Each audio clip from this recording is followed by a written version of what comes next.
Kondratiev and Schumpeter, who followed him, basically accepted that in these 50-year technological innovation cycles, at the end, you get a slump. You're always going to get a depression and a downturn that lasts about 10 years. I argue what we're in the middle of, by delaying and delaying the slump that looked likely in the mid-90s and the early 2000s, by delaying it through monetary policy, you just got a massive one. You just got a massive one, unfortunately for humanity, overlaying the very moment where a lot of the technology looks like it could help us take off. Now, we don't know what happens in a crisis like that because we've never had one. We've never had the ability to, I call fiat money economically splitting the atom. You know, actually create something you don't know what the outcome of it's going to be. So at the moment, only in a few countries do you get the catastrophic and often policy-induced conditions that you saw in the 30s, the true Depression-era conditions. Greece is the best example. So that's the situation. Now, if we then move back to the technology itself that's been rolled out in the last 15 years, primarily digital communications and social media, I would argue it turns out that the killer application of all the technologies, broadband, smartphones, social media networks, is that they make it possible to empower human beings, to allow human beings to think what they want, to know what they want, and to act more autonomously, and to communicate with each other across barriers.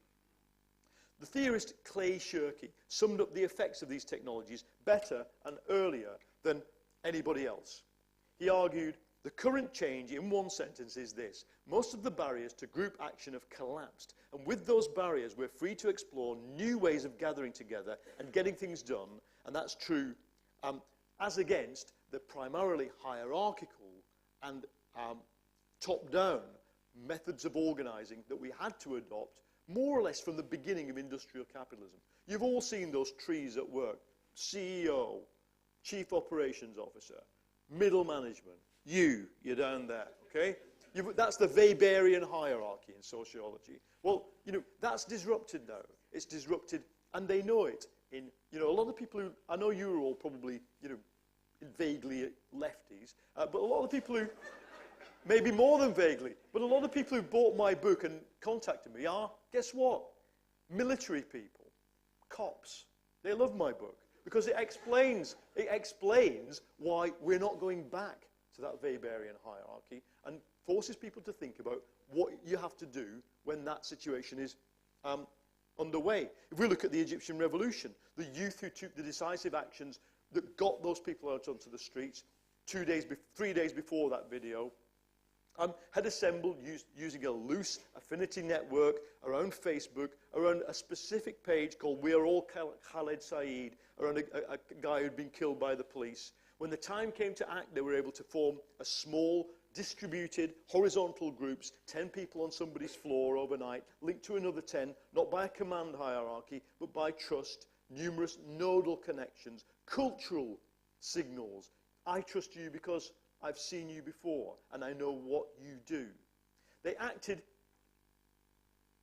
When they acted, they immediately began to use Facebook and Twitter and mobile phone text messages to feed back information to each other much faster than the security forces and to bypass the state media, which was paralyzed. There's a great book, Tweets from Tahrir, written by 2 British-based authors that just allow you to follow second by second how those revolutionaries in Egypt put people on the streets and reacted minute by minute to what was thrown at them.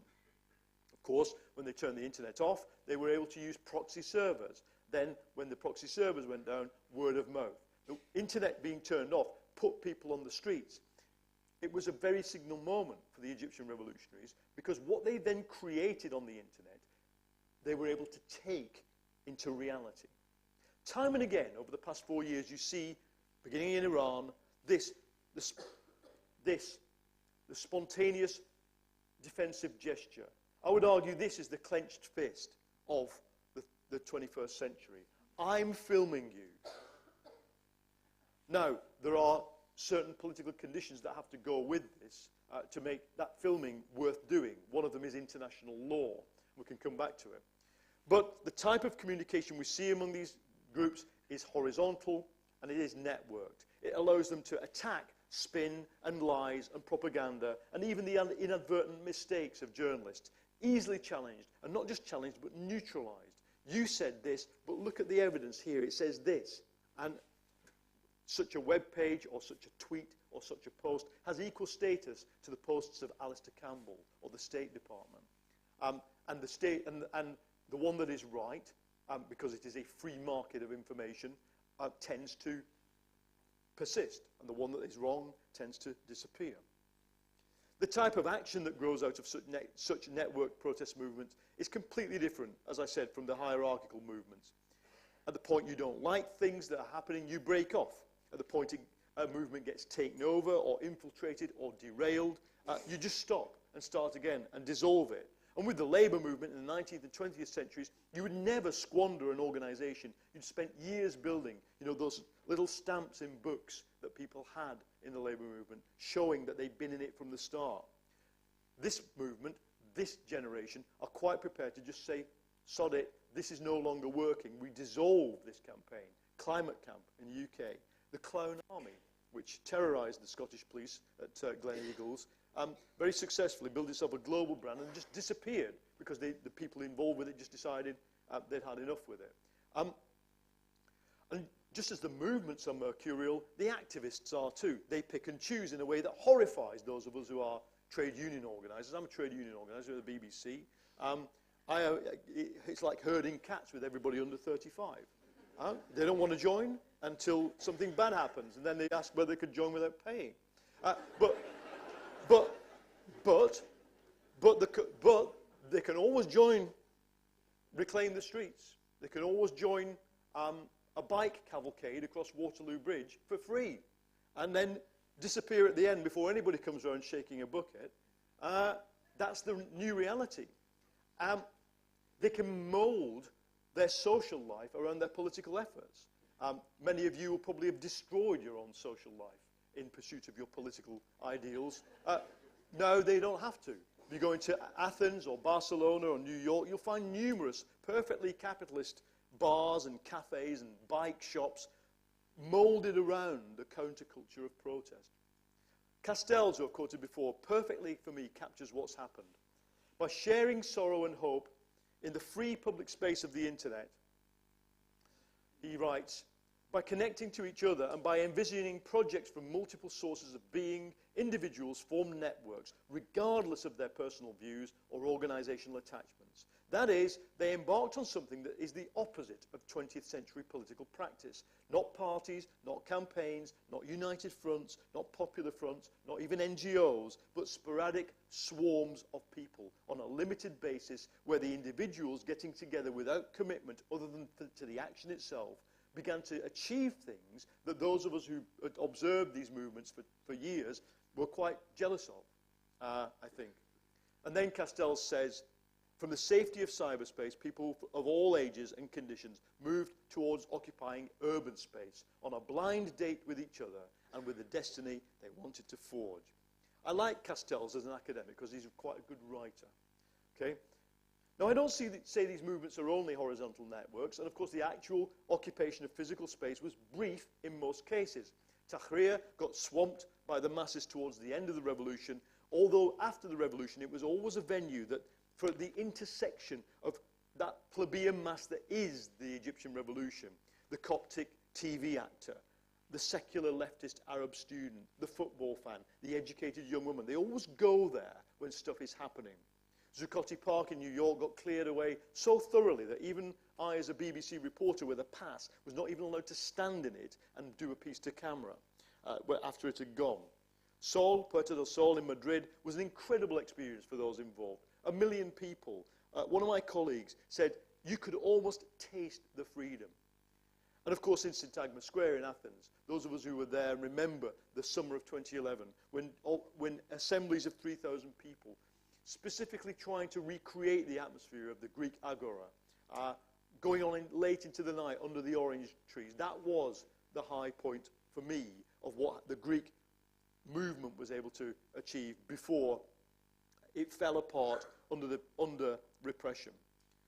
For most people, taking part in occupying space and the excruciating consensus general assemblies, etc., that they had to live through, was one thing they did. They did a lot of other things, and they came together then.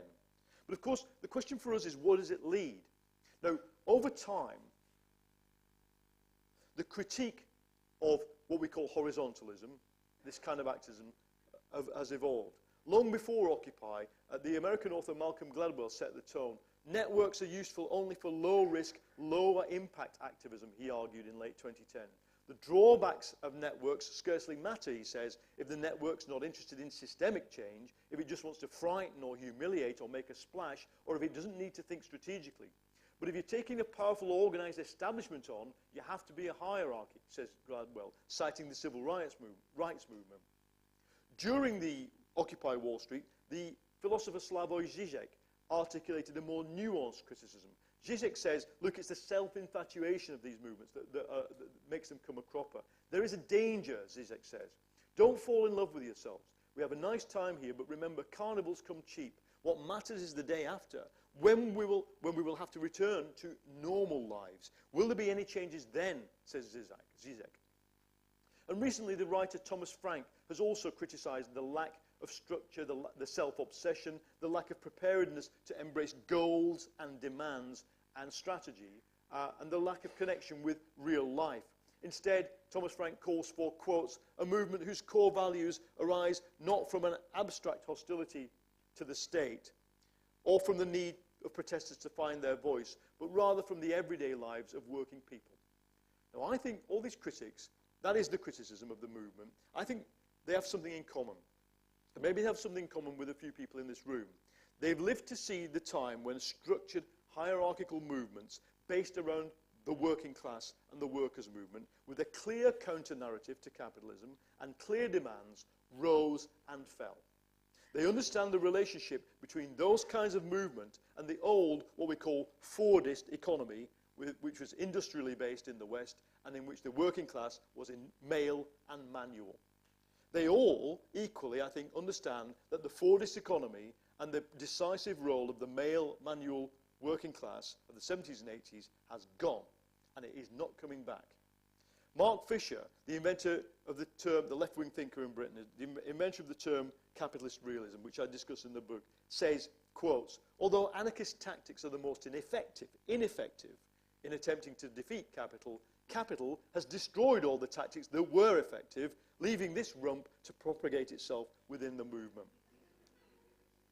Now, what I think all these critics miss is the absolute congruence between horizontalism, networked organization, with its weak ties, its gestural nature, its lack of achievements, and modern work.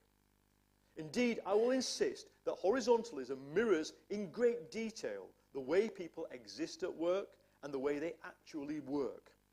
It's the new structure of the corporation that forces us to live these multiple lives. Even me, Paul in a suit on the telly, Paul in combat trousers at home, on Skyrim, which is a computer game.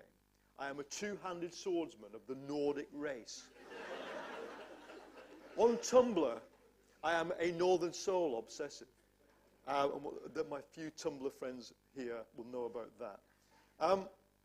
Multiple personalities. That corporate life forces us to do that.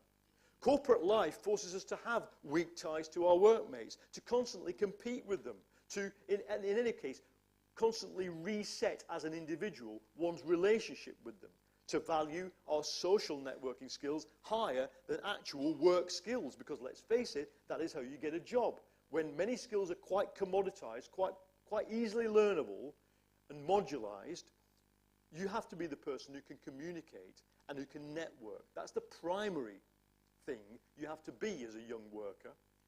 The sociologist Richard Sennett logged all this actually very early in the rise of the information society in a book called The New Culture of Capitalism. Weak ties, mercuriality, individualism. He wrote, only a certain kind of human being can prosper in unstable, fragmentary social conditions. A self oriented to the short term, focused on potential ability rather than actual skill, willing to abandon past experience, and of course a self